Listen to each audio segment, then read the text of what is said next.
ইসরায়েলের সঙ্গে সাম্প্রতিক যুদ্ধে মোসাদের সদর দপ্তরে ইরানের ক্ষেপণাস্ত্র হামলায় ৩৬ জন নিহত হয়েছিল।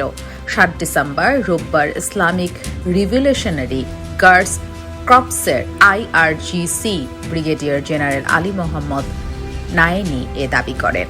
তবে এই টানা ১২ দিনের যুদ্ধে ইসরায়েল জুড়ে ক্ষয়ক্ষতির পরিমাণ কতটা ভয়াবহ তা তেমনভাবে সামনে আসেনি।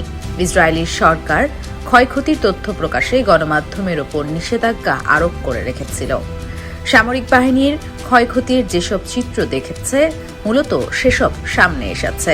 IRGCর মুখপাত্র বলেন, তেহরানের একটি জ্বালানি ডিপোতে ইসরায়েলের হামলার পর ৫ ঘণ্টার মধ্যে দুটি পৃথক হামলার দখলদারদের হাইফা শোধনাগারে হামলা চালায় ইরান।